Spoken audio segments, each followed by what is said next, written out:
안녕하세요. 옛이야기입니다. 오늘도 와주셔서 감사합니다. 옛이야기 채널은 사연 읽어주는 남녀 채널에서 지금은 삭제되어 들을 수 없는 21년도에 소개해드린 사연 중 베스트 사연만 뽑아 다시 읽어드리는 채널입니다. 구독과 좋아요 부탁드리며 오늘의 사연 바로 시작하겠습니다. 안녕하세요. 저는 현재 40대 초반의 여자입니다. 저는 결혼을 다른 사람들보다 좀 늦게 한 편이에요. 사실 딱히 결혼을 꼭 해야겠다는 생각이 없었습니다. 한 남자를 만나기 전까지는요. 집신도 짝이 있다는 말이 정말인 것 같더라고요. 저와 취향도 취미도 삶을 사는 가치관까지 잘 맞는 남자를 만나서 결혼을 했고 지금은 행복하게 살고 있습니다. 처음에는 저를 괴롭히는 시댁 사람들 때문에 남편이 의절해야겠다고까지 했는데 남편과 머리 싸매고 좋은 술수를 부렸더니 이제는 더 이상 저를 괴롭히지 않으시게 되었어요. 통쾌하게 복수도 하고 이제는 대접까지 받게 된 제 사연 한번 들어주세요. 저는 어릴 때부터 집에서 집안일만 하는 엄마를 보고 자랐습니다. 아버지가 굉장히 가부장적이셨거든요. 저한테도 항상 일찍 결혼해서 아이 낳고 남편 내조하고 살라고 그게 여자의 행복이라고 말씀하셨어요. 어릴 땐 당연히 그래야 하는 보다 했는데 크고 나서 보니 그게 옳은 것만은 아니더라고요. 그래서 저는 대학교를 들어가고 나서부터는 생각을 바꿔서 최대한 결혼도 늦게 하거나 하지 않고 내 삶을 살기로 마음먹었어요. 남자친구를 사귀긴 했지만 대부분 가벼운 만남으로 만났죠. 남자들을 만날 때 항상 나는 결혼 생각이 없다는 걸 밝히고 만났습니다. 그러다가 32살에 저보다 4살이 많은 36살 남자를 만났어요. 우연히 와인 동호회에서 만나게 되었는데 말이 참 잘 통하더라고요. 취미도 비슷하고 취향도 비슷했어요. 그리고 삶을 살아가는 가치관이 비슷했습니다. 저희 둘 다 결혼보다는 내 삶이 중요한 사람들이었거든요. 매주 한 번씩 와인 동호회에서 만나면서 점점 친해졌고 저희는 사귀게 되었어요. 사실 처음에는 연애만 해야겠다는 생각이었는데 시간을 같이 보낼수록 참 좋은 사람이라는 생각이 들더라고요. 그렇게 저희는 크게 싸우는 일도 없이 4년을 만났습니다. 그런데 딱 저희가 만난 지 4년째 되던 날 남자친구가 결혼하자고 프로포즈를 하더라고요. 연지야, 나는 원래 결혼 생각은 없었는데 너를 만나고 마음이 바뀌었어. 너 같은 여자라면 결혼해도 될 것 같아. 우리 결혼하자. 저는 속으로는 이런 남자랑은 결혼해서 살아도 되겠다고 생각하고 있었는데 남자친구가 그 말을 하더라고요. 하지만 제 인생 계획에 없던 결혼이어서 저는 오랫동안 망설였습니다. 결혼하면 아이도 낳아야 할 텐데 저는 제 삶을 희생할 준비가 되어 있지 않았거든요. 단지 제 고민을 남자친구에게 말했더니 제가 아이 생각이 없다면 아이 없이 살아도 된다면서 저를 계속 설득했고 적극적인 남자친구의 행동에 저는 결혼을 승낙했습니다. 저는 저와 남자친구만 결혼하기로 마음먹으면 되는 줄 알았는데 막상 현실은 그렇지 않더라고요. 남자친구의 집에서 저를 많이 반대하셨습니다. 처음에는 40 다 되어서도 결혼할 생각이 없는 아들이 결혼한다고 하니 집안에 경사가 났었지만 막상 제 나이가 36살인 거를 아시고는 나이가 너무 많다고 반대하셨거든요. 또 제가 결혼해서 아이는 안 낳고 둘이서만 살겠다고 말했더니 저를 더 싫어하셨습니다. 남자친구 집에서는 아이 낳고 조용히 내조하는 며느리를 원하셨던 모양이더라고요. 저희 엄마처럼 말입니다. 하지만 남자친구가 만약에 이 여자랑 결혼을 반대하면 자기는 평생 혼자 살 거라고 앞으로 결혼은 없다고 반협박했고 부모님은 어쩔 수 없이 결혼을 승낙해 주셨습니다.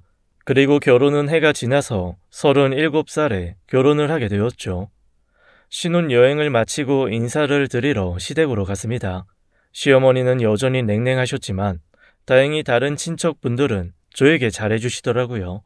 분주히 일을 다 마치고 가족들과 저녁 식사를 하는데 아무래도 저희가 새로 결혼한 신혼부부이다 보니 이야기 주제가 저희 부부가 되었어요. 다들 남편이 결혼을 안 할 줄 알았는데 그래도 자기 짝 만나서 결혼했다고 축하해 주셨어요. 행복하게 잘 살라고 좋은 말씀을 해주셨지만 저희 부부 나이가 있는지라 어쩔 수 없이 아이 이야기가 나오더라고요. 진현이 너네는 새아기 나이도 있고 하니까 빨리 아이부터 가져야겠다. 새아가가 올해 몇이라고? 올해로 37살입니다. 아이고, 37이라고? 혹시 산부인과에서 검사는 해봤냐? 아이 낳을 수는 있대. 제 나이를 들으시고는 다들 아이를 낳을 수 있냐고 걱정하셨습니다. 속으로는 아이를 낳지 않을 겁니다 하고 당당하게 말하고 싶었지만 아무래도 어른들은 저희 부부의 가치관을 받아들이시는 게 어려우실 것 같아서 열심히 노력하겠다고만 했죠. 아이고, 웬 늙은 며느리가 들어와서 우리 집 대가 끊기게 생겼다니까. 그럴 때면 시어머니는 이렇게 말씀하시면서 저한테 눈치를 주시더라고요. 남편에게는 저보다 6살이 어린 여동생이 있었어요. 31살이었는데 아직 결혼은 하지 않고 회사를 다니면서 자취를 하고 있었어요. 제가 결혼하고 얼마 뒤 아가씨가 저희 집 근처로 이사를 왔습니다. 남편은 자기보다 훨씬 어린 동생을 마냥 귀여워했어요. 저한테 혼자 사는 동생이 밥도 잘 안 챙겨 먹는다고 잘 좀 챙겨달라고 부탁하더라고요. 저는 시어머니가 저를 싫어하셨기 때문에 집에 제 편을 하나 만들려고 일부러 아가씨와 가깝게 지내려고 노력했습니다. 괜히 집으로 초대해서 같이 식사를 하기도 하고 반찬도 이것저것 챙겨주었어요. 아가씨는 처음에는 좀 불편해했지만 저를 밀어내지는 않더라고요. 그리고 곧 제가 노력한 덕에 친해졌어요. 나중에 제가 이렇게 노력한 것을 후회했지만 말입니다. 그리고 아가씨는 제가 굳이 초대하지 않아도 일 끝나고 저희 집으로 저녁을 먹으러 오기도 하고 주말에는 저와 수다 떨러 놀러 오기도 했어요. 그런데 제가 하는 말을 시어머니한테 가끔 전달하는 것 같더라고요. 가끔 제가 아가씨한테 친정에 무슨 일이 있다고 말하면 얼마 뒤 시댁에 방문했을 때 친정 식구들은 잘 있냐고 물어보고 제가 회사 일이 바빠서 회사에서 가끔 자고 오는 일이 있을 때면 시어머니가 아무리 바빠도 집에서 가사 일은 여자가 해야 한다면서 눈치를 주시더라고요. 항상 제가 아가씨한테 무슨 말을 하고 나면 시어머니가 은근슬쩍 그 이야기를 꺼내시는 것 같다는 걸 느끼고 나서는 아가씨한테 말하는 것을 조심하기 시작했어요. 새언니, 언니는 언제 아기 가질 거예요? 애 가지면 회사는 어쩌려고요? 아, 나이가 있으니 빨리 가져야겠죠. 회사는 육아휴직했다가 다시 복직하려고요. 저는 살림하는 건 안 맞는 것 같아서요. 사실 저는 아이를 안 낳거나 아이를 최대한 미루고 싶었는데 시댁에서 알게 되면 괜히 또 시어머니한테 구박을 받을 것 같아서 말을 못하고 아가씨에게도 거짓말을 했습니다. 그런데 갑자기 아가씨가 자신의 속마음을 저에게 말하더라고요. 언니, 아직 신혼인데 아이는 몇 년 후에 낳아요. 언니는 꼭 신혼을 즐겨요. 저랑 제일 친한 친구는 몇 년 전에 결혼을 했는데 운도 없지. 허니문 베이비로 아기를 낳는 바람에 신혼생활도 없고 다니던 회사도 그만두고 꼼짝없이 집구석에 박혀서 살고 있잖아요. 최대한 늦게 낳는 게 좋은 것 같아요.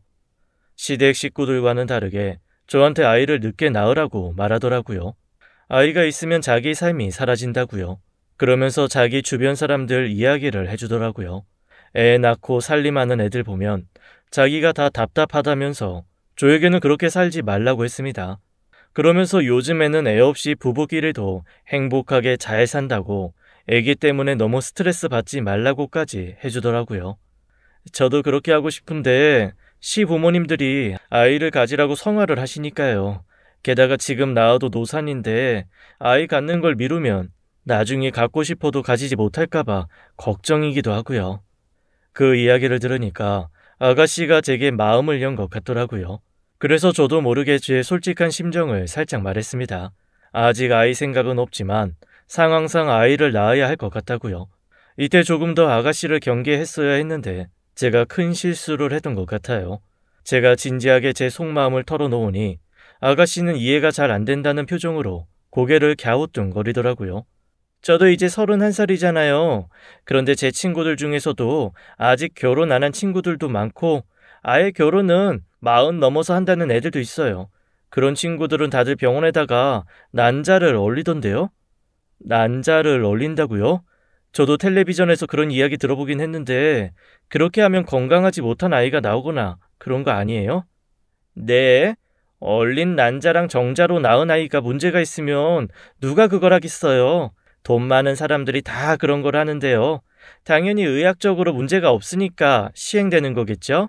제가 혹시 문제가 생기는 것 아니냐고 걱정을 하자 아니라고 손사래를 치면서 갑자기 가방에서 뭔가를 뒤적거리더라고요. 며칠 전에 난자 냉동한다는 친구를 만났을 때 신기해서 병원 팸플렛을 받아뒀는데 있나 모르겠네. 잠시 가방을 뒤지더니 마치 미리 준비한 사람처럼 저한테 난자와 정자를 냉동하는 병원 팸플릿과 명함을 건네더라고요.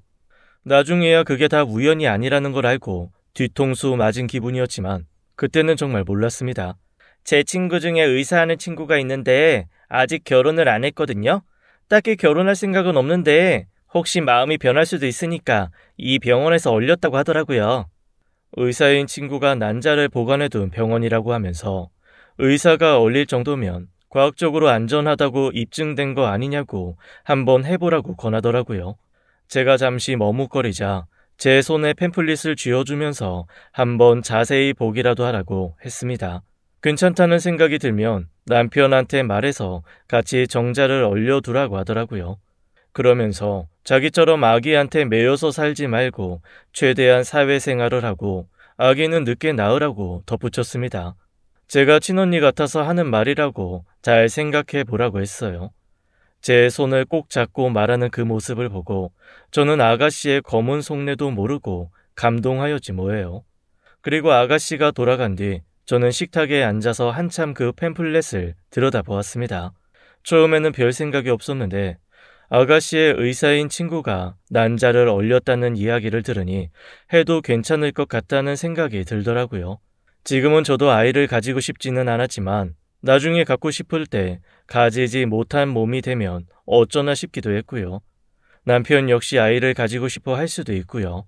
비록 결혼 전에는 저에게 아이를 안 가져도 된다고 말을 했지만 가끔 저한테 우스갯소리로 아이를 갖고 싶다고 했었거든요. 그리고 며칠 뒤 저는 용기를 내서 남편에게 아이에 대해서 말했습니다. 여보, 당신은 아이 안 가지는 거 괜찮아요? 아이는 갑자기 왜? 당신이 아이는 별로 안 낳고 싶다고 한 거 아니었어? 아니, 혹시 결혼하고 마음이 바뀌었나 싶어서요. 있으면 좋을 것 같기도 하고 막상 애들 보면 너무 귀엽더라고. 하지만 당신이 낳고 싶지 않으면 강요할 생각 없어. 둘이서도 충분히 행복하게 살 수 있으니까. 사실 나도 아직은 아이 생각은 없어요. 하지만 지금은 생각이 없지만 나중에 나이가 많이 들어서 아이 가지고 싶어질 수도 있잖아요. 그래서 그런데 우리 정자하고 난자를 냉동시키는 거 어때요? 제 말에 남편은 적잖이 당황해 했습니다. 처음에는 전자와 낭자를 냉동한다는 것에 거부감을 보이더라고요. 그래서 남편에게 아가씨의 의사 친구 이야기도 해주고 인터넷 후기들 보여주었어요. 그리고 남편을 설득했습니다. 그래 여보 알았어. 우선 하루라도 젊었을 때 건강한 정자와 남자를 얼려두고 아이 갖는 건 천천히 생각해 보기로 하자. 그리고 얼마 뒤 아가씨가 건네준 팸플렛에 있는 병원에 남편과 가서 정자와 난자를 냉동시켰어요. 이런 걸 알려준 아가씨에게 선물이라도 사줘야 할 것 같다고 남편과 말하면서 말입니다. 저희 부부가 난자와 정자를 얼렸다는 걸 알면 아가씨에게 선물을 줄 사람은 따로 있었는데 말이에요. 나중에 사실을 알고 괜히 아가씨한테 돈 쓰지 않아서 다행이라고 남편과 말했어요. 그리고 얼마 뒤 시어머니 생신을 기념해서 가족끼리 시댁에서 저녁 식사를 했을 때였습니다. 그때 일이 터졌어요. 시어머니는 그날도 어김없이 저에게 아이 안 낳을 거냐고 구박하시더라고요. 예, 너는 애 안 가질 거냐? 노력하고 있는 거야? 근데 네가 나이가 많아서 이 아이가 안 생기는 거 맞지? 네, 열심히 노력하고 있습니다, 어머니. 제 이야기를 듣고 시어머니는 갑자기 어이가 없다는 듯 웃으시더니 한마디 하시더라고요. 저는 그 이야기를 듣고 진짜 뒤통수 맞는 기분이었습니다. 이게 어디서 거짓말이야? 노력? 네가 지금 노력을 하고 있어. 나중에 더 늙어서 애 낳으려고 난자 냉동했다고 들었는데 이게 지금 시어머니를 뭘로 보고 낯빛 하나도 안 바꾸고 눈 똑바로 바라보고 거짓말이야? 시어머니는 제가 말씀도 안 드렸는데 저와 남편이 난자와 정자를 냉동시켰다는 걸 알고 계시더라고요. 네? 어머니, 어떻게 아셨어요? 혹시 그이가 말한 거예요? 비밀로 하자고 말했는데. 제 말씀을 들은 시어머니는 그게 뭐가 중요하냐고 하면서 언성을 점점 높이셨어요. 결국 부엌으로 시댁 식구들이 다 모였습니다. 저는 남편에게 당신이 말한 거냐고 물어보았어요. 그랬더니 남편도 자기는 아니라고 손사래를 치더라고요. 그 모습을 본 시어머니는 자기가 누구한테 들어서 알게 됐는지 뭐가 중요하냐면서 오히려 역정을 내셨습니다. 그렇게 그날 저녁 식사는 분위기가 매우 좋지 않았습니다. 그리고 식사 후 저한테 그 많은 설거지를 시키시더라고요. 설거지를 하고 있는데 아가씨가 옆에 쓱 다가왔습니다. 언니, 죄송해요. 하도 엄마가 저한테 언니가 나이 먹어서 애가 안 생기는 거라고 말씀하시길래 언니네 아직 아이 가질 생각 없어서 미루는 거라고 언니 몸에 문제가 있는 거 아니라고 하면서 말해버렸지 뭐예요. 정말 죄송해요. 제가 생각이 짧았어요. 아가씨는 저에게 정말 미안하다고 말을 했습니다. 제 편을 들어주려다가 말실수를 했다고요.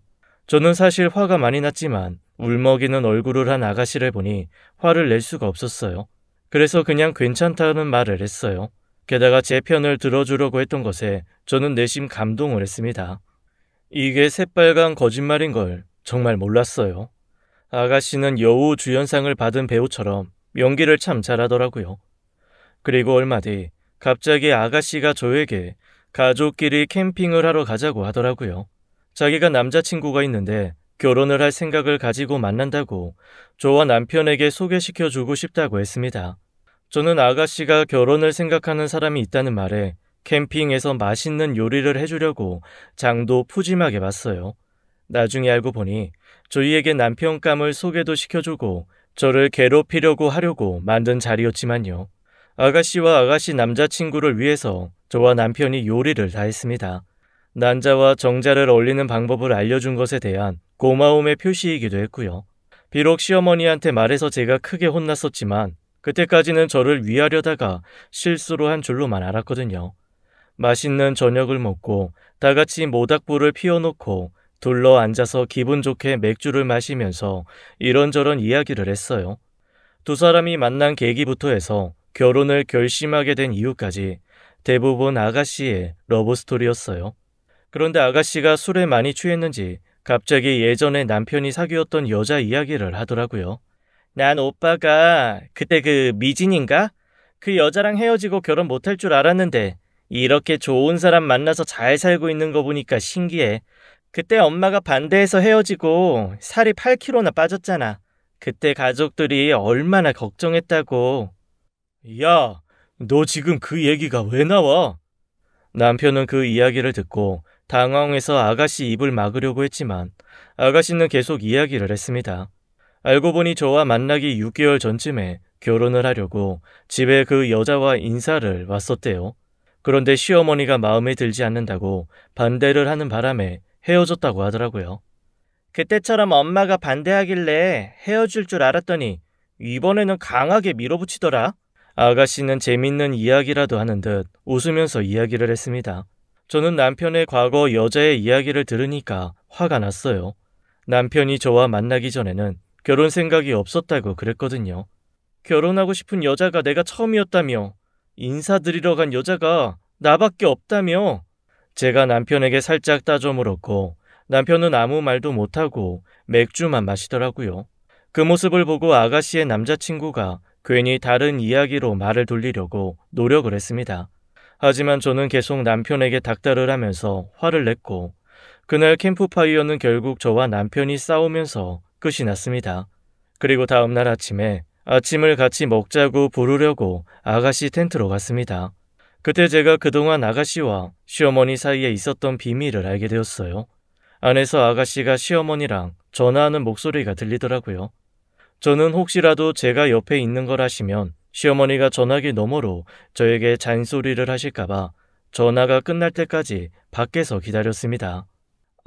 시키는 대로 어제 밑밥 잘 깔아뒀어. 시키는 대로 했으니까 돈이나 보내.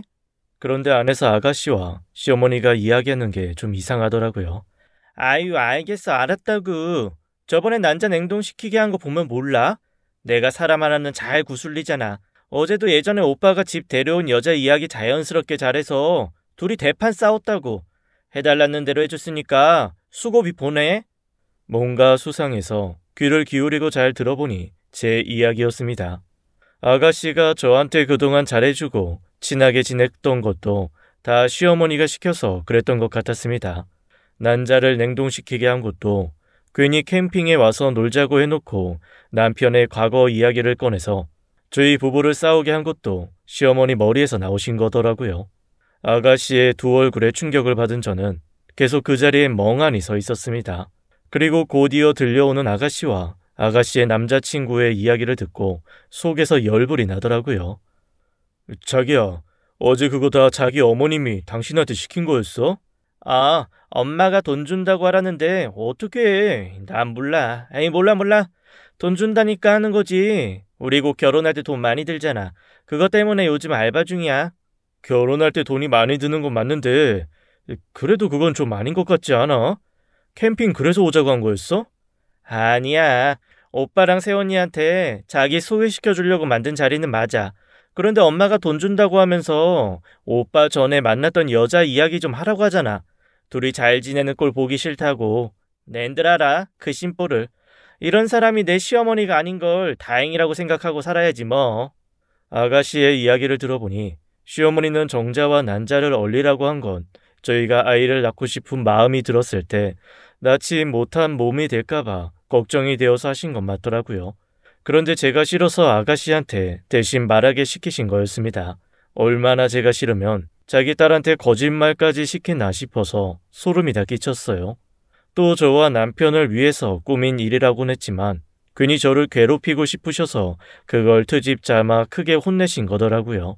그래서 저는 아가씨에게 더 이상 제 이야기도 하지 않고 하는 말도 믿지 않기로 다짐했어요. 남편에게 말할까 생각도 했지만 남편이 한 성격 하는 사람이기 때문에 괜히 집에 분란만 일어날 것 같아서 우선은 말하지 않기로 하고 넘어갔습니다. 저는 그날 이후로 아가씨한테 따로 전화하거나 집으로 초대하지 않았어요. 하지만 원래 자주 왕래를 하던 터라 제가 부르지 않아도 아가씨는 자주 저희 집으로 오더라고요. 하루는 같이 저녁을 먹고 제가 설거지를 하고 거실을 보니 아가씨가 없더라고요. 잠깐 화장실을 갔나 하고 아가씨를 불렀어요. 그랬더니 아가씨가 안방에서 나오더라고요. 안방에 계셨어요? 안방 화장실 썼어요. 거실에도 화장실이 버젓이 있는데 굳이 안방에 있는 걸 사용했다더라고요.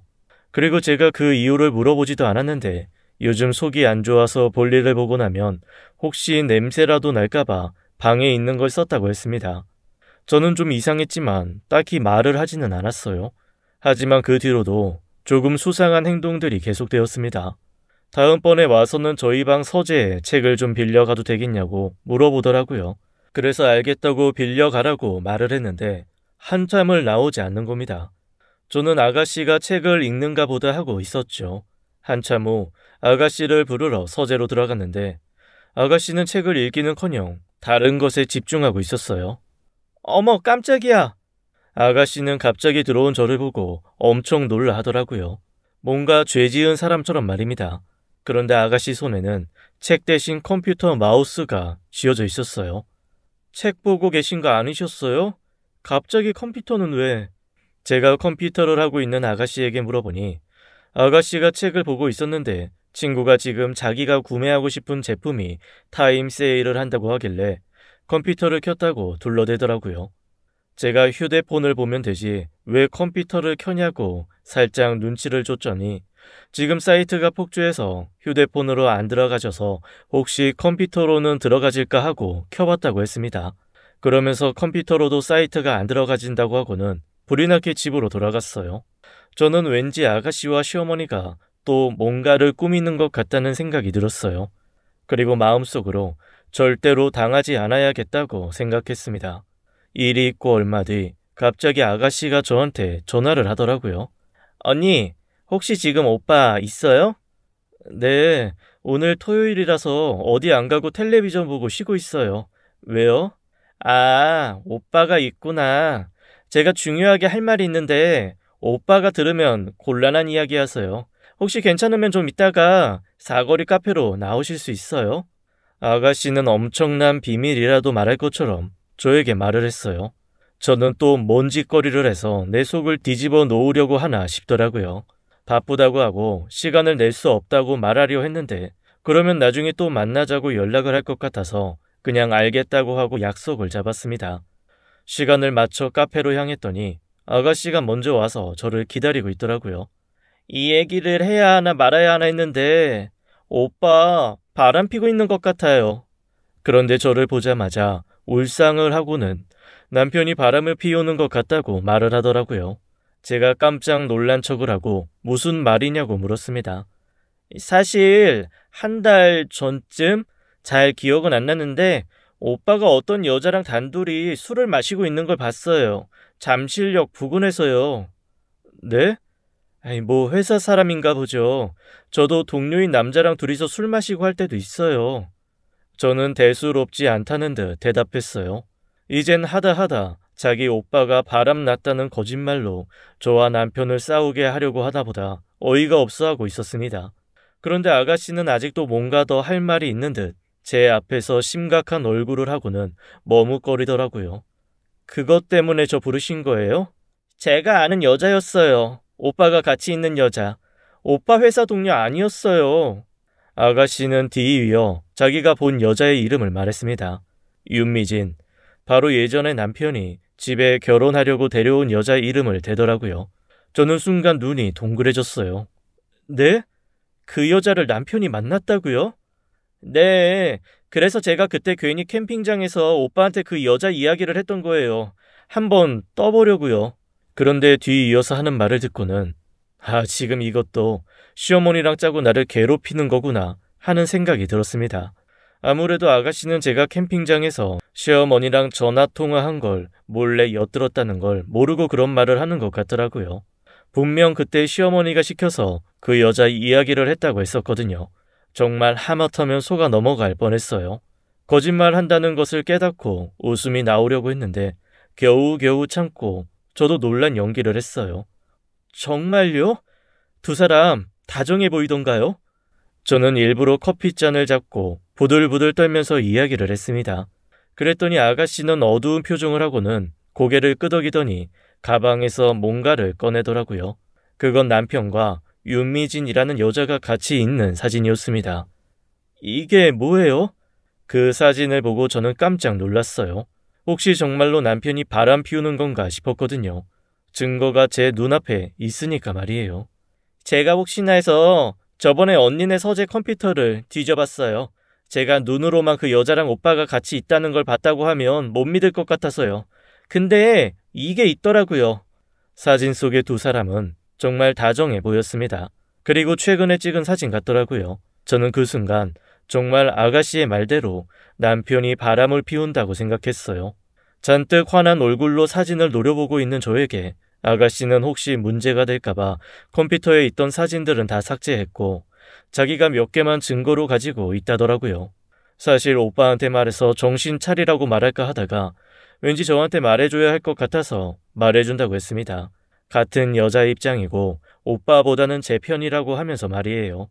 그리고는 우선 사진밖에 증거가 없는데 이걸 들이밀면 과거 사귈 때 찍은 거라고 할 수 있으니 정확한 물증을 잡을 때까지는 비밀로 하자고 하더라고요. 그리고는 무슨 낌새가 있으면 자기한테 부끄러워하지 말고 꼭 말해달라고 했어요. 그리고서 저희 둘은 헤어졌습니다. 아가씨와 헤어지고 집에 오는 길에 저는 그 사진을 보고 크게 웃었습니다. 아주 어이가 없더라고요. 그 사진은 분명 합성이 분명했습니다. 제가 왜 그렇게 확신할 수 있었냐고요? 그건 저와 남편이 사귈 때 여행 가서 찍은 사진이었거든요.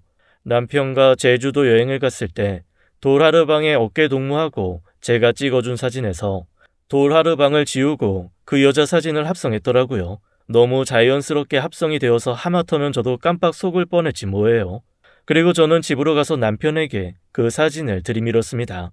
남편은 그 사진을 보고 정말 깜짝 놀라더니 말을 더듬으며 이게 어디서 났냐고 물어보더라고요. 저는 한숨을 쉬고는 아가씨가 줬다고 말하면서 그간 제가 당했던 일, 제가 캠핑장에서 엿들은 아가씨와 시어머니와의 통화 이야기까지 해주었습니다. 진짜, 야, 우리 엄마지만 진짜 싫다. 남편은 그 이야기를 듣고 왜 자기에게 진작 말하지 않았냐고 하더라고요.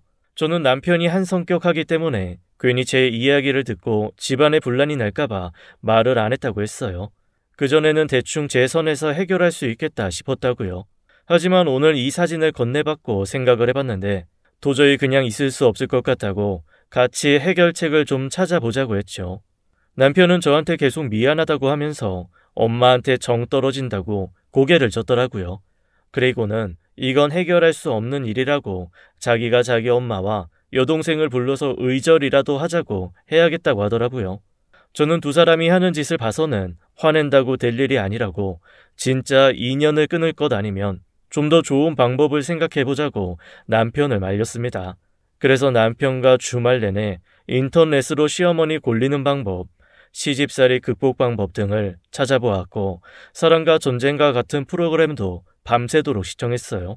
그리고 저와 남편은 드디어 가족들 사이가 틀어지지 않으면서도 더 이상 시어머니와 아가씨가 저를 괴롭히지 못할 묘수를 찾아냈습니다. 그건 바로 남편이 바람 피운 것을 인정하고 저한테 싹싹 빌었다고 거짓말을 하자는 거였어요.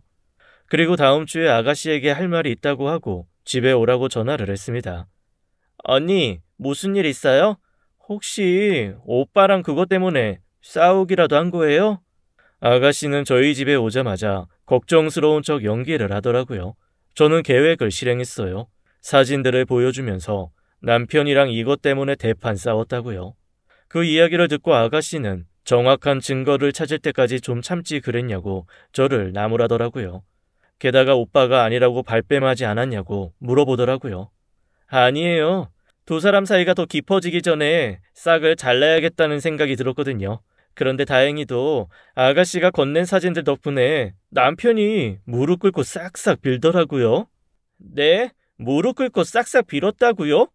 오빠가 두 사람이 진짜 만났다고 인정했다는 말이에요? 우리 오빠 진짜 바람 피웠다고요? 증거가 이렇게 버젓이 있는데 발뺌을 어떻게 하겠어요? 양심이 있지. 그래도 아가씨한테 받은 거라고는 하지 않았어요. 제가 컴퓨터를 쓰다가 우연히 발견했다고 말했어요. 저의 능청스러운 연기에 아가씨가 예전에 제가 그랬던 것처럼 깜빡 속아 넘어가더라고요. 제 얼굴에서 얼굴이 사색이 돼서 아무 말도 못하고 눈만 깜빡거렸습니다. 결혼하고 아이를 낳고 싶은데 제가 잠자리도 피하고 아이를 안 가지니 자기가 외로워서 몇 번 만났대요. 그런데 감정이 있어서라기보다는 그냥 추억팔이라고 하더라고요. 당장 이혼하자고 했는데 뭐 저밖에 없다고 하면서 울면서 무릎 꿇고 싹싹 빌더라고요. 저는 그런 아가씨한테 남편이 쓴 각서라고 하면서 종이 한 장을 내밀었어요. 거기에는 바람을 피워서 미안하다. 만약에 한 번 더 이런 일이 있으면 전 재산을 위자료로 다 주고 이혼하겠다고 쓰여 있었습니다. 그리고 또 핸드폰 동영상도 보여주었어요. 그 동영상 속에서 남편이 무릎을 꿇고 각서를 읽고 있었죠. 아가씨는 각서와 동영상을 보고는 자기 오빠가 진짜 바람이 났다더니 충격적이라고 하더라고요. 이걸로 우선 한번 넘어가 주기로 했어요. 이렇게 증거를 남겨뒀으니 나중에 또 바람을 피워도 전 재산이 제 것이니까 저도 손해보는 건 없겠더라고요. 대신 이제 경제권도 제가 갖고요. 이 집 명의도 제 앞으로 하기로 합의했어요. 앞으로 한 달에 용돈 20만 원만 달래요. 저는 활용 정점으로 남편이 저한테 이제 잡혀서 살게 되었고 집의 명의도 제 앞으로 바꿀 것이라고 했습니다. 그리고 제 할 말을 다 하고 이제 곧 남편이 올 시간이니 아가씨는 집으로 돌려보냈어요. 아마도 자기 집으로 안 가고 시댁으로 달려가 시어머니한테 오늘 들은 이야기를 고스란히 다 이야기했겠지만요. 하지만 시어머니는 그 이야기를 분명 들으셨을 텐데도 그 뒤로도 계속 저를 구박하시더라고요. 그래서 남편과 한번 시어머니를 속일 계획을 세웠습니다. 시어머니가 저를 이것저것 트집 잡아서 괴롭힐 때 남편이 조용히 저희 옆으로 와서 말을 했어요. 엄마, 사실 제가 바람 피우다 저 사람한테 걸렸어요. 예전에 집에 데려왔던 여자요. 제가 용서해달라고 싹싹 빌고 한 번 더 바람 피우다 걸리면 전 재산 주고 이혼한다고 각서도 쓰고 동영상도 찍어서 남겨뒀어요. 제가 저 사람한테 죽을 죄를 지었으니까 이제 그만 괴롭히세요. 남편은 시어머니에게 자기가 잘못한 게 있으니 저한테 잘해주라고 말을 했고 그 이야기를 들은 시어머니는 사색이 되더라고요. 아니 뭐? 아니다. 아니 내 아들이 진짜로 바람을 피웠을 리가 없어. 절대 아니야. 시어머니는 남편의 말을 믿으려고 하지 않으셨어요. 그래서 제가 증거로 그 여자와 남편이 합성한 사진을 내밀었습니다. 증거가 여기 있다고 하면서요. 그랬더니 시어머니가 이거는 자기가 저희 둘 사이를 갈라놓으려고 돈 주고 합성한 거라고 진실을 말씀하시더라고요. 하지만 그때 남편은 그럴 리가 없다고 이거 자기가 최근에 그 여자와 제주도 가서 찍은 사진이라고 하면서 끝까지 자기가 바람을 피웠다고 했어요. 그러면서 시어머니에게 저 사람이 수틀려서 이혼하자고 나오면 큰일 난다고 저를 자극하지 말라고 하더라고요. 이렇게 증거까지 있으니까 이혼 소송하면 재산 다 뺏기고 자기는 빈털털이 된다고 시어머니를 겁주었습니다. 그 뒤로 시어머니가 저를 괴롭힐 때마다 남편이 자기가 바람 피우다 걸렸으니 그만하시라고 하는 통에 시어머니는 그 뒤로 저한테 잘해주는 것까지는 아니어도 괴롭히지는 않으시더라고요. 그리고 1년 뒤에 아이를 가지게 되었어요. 아이를 안 가지려고 피임은 항상 했는데 어쩌다 보니 아이가 생겨버렸더라고요. 원하지는 않았는데 막상 생기니 기분이 묘한 게 신기했습니다. 저와 남편은 이게 하늘의 뜻인 것 같다고 아이를 잘 키우자고 기쁘게 아이를 받아들였어요. 그리고 그 아이는 지금 3살이 되었습니다. 처음에 임신했을 때 시어머니는 겉으로는 좋아하는 티는 내지 않으셨지만 그래도 내심 손주 볼 생각에 기분이 좋으신지 저한테 가끔씩 이것저것 먹으라고 반찬을 보내주시더라고요. 그리고 아이가 태어난 지금은 저에게 엄청 잘해주십니다. 그리고 아가씨도 그 이후 결혼을 했는데요. 참 불쌍하게도 제 시어머니보다 더 독한 시어머니를 만나서 힘들게 시집살이를 하고 있어요. 가끔 만나면 위로의 말을 건네면서 힘내라고 하지만 속으로는 웃음이 나더라고요. 아무래도 인생을 뿌린 대로 거두는 것 같습니다. 저 또한 막상 아이를 낳고 보니 이 아이를 위해 내 인생을 희생해야겠다는 모성애도 생기더라고요. 그래서 지금은 세상에서 제일 소중한 사람으로 아이를 꼽으면서 정말 잘해주고 있습니다. 아이가 태어나고 오히려 회사 생활도 잘하고 있고 집안의 분위기도 좋아졌어요. 아무래도 아이가 제 인생의 복덩인 것 같습니다. 지금까지 옛 이야기였습니다. 끝까지 함께 해주신 여러분 감사드리며 저희는 다음 사연으로 돌아올게요. 감사합니다.